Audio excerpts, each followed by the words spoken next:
जय श्रीराम सर्वांना. कसे आहात तुम्ही सर्व? आय होप तुम्ही सर्व मजेत असणार. मी शिवम तुम्हा सर्वांचं आजच्या व्हिडिओमध्ये खूप खूप मनापासून स्वागत करतो.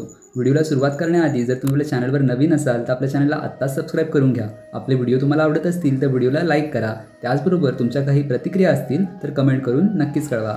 चला तर मग आपण आपल्या आजच्या व्हिडिओला सुरुवात करूयात.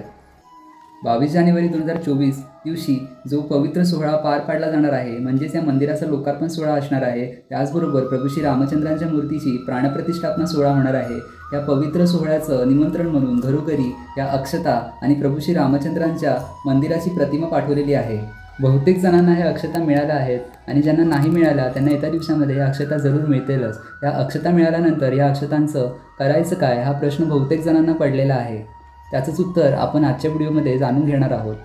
500 वर्षापूर्वी जेव्हा प्रभू श्री रामचंद्र वनवासावरून अयोध्येमध्ये परत आले होते तेव्हा संपूर्ण अयोध्येमध्ये अत्यंत आनंदाचं वातावरण होतं. सर्व भक्त प्रभू श्री रामचंद्रांच्या आगमनासाठी अत्यंत आनंदित झालेले होते. संपूर्ण राममय वातावरण तिकडे झालेलं होतं. तेव्हा त्या सर्वांनीच अयोध्येमध्ये घरोघरी रांगोळ्या काढल्या होत्या, दीप प्रज्वलित केले होते, कंदील लावले होते, गुढ्या उभारल्या होत्या आणि आपल्या प्रभू श्री रामचंद्रांचं आपल्या देवाचं स्वागत केलेलं होतं.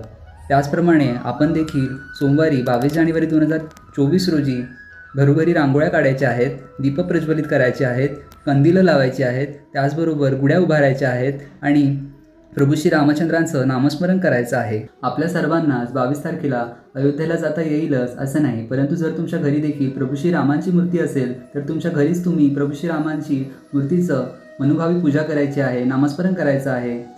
त्याचबरोबर जर तुमच्या एरियामध्ये कुठे प्रभू श्री रामांचं मंदिर असेल तर तुम्ही सर्वांनी जमून इकडे प्रभू श्री रामांची मनोभावी पूजा करायची आहे. अक्षतांचं करायचं काय तर येत्या 1-2 महिन्यामध्ये, 4 महिन्यामध्ये, वर्षभरामध्ये जेव्हा केव्हा आपला अयोध्येला जाण्याचा योग येईल आणि प्रभू श्री रामचंद्रांचं दर्शन करण्याचा योग येईल तेव्हा या अक्षता आपण सोबत घेऊन जायच्या आहेत आणि प्रभू श्री रामचंद्रांच्या चरणी अर्पण करायच्या आहेत.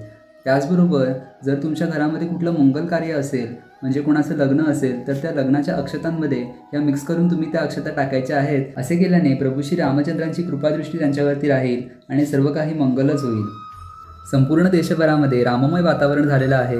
मी देखील खूप जास्त उत्सुक आहे. 22 तारखेला पार पडणाऱ्या लोकार्पण सोहळ्याचं आणि प्राणप्रतिष्ठापना सोहळ्याची मला देखील खूप जास्त उत्सुकता आहे. कधी मी जाऊन प्रभू श्री रामचंद्रांचं दर्शन घेतोय असं मला देखील झालेलं आहे. तुमच्या घरी या अक्षता आणि प्रभू श्री रामचंद्रांच्या मंदिराची प्रतिमा प्राप्त झाली आहे का?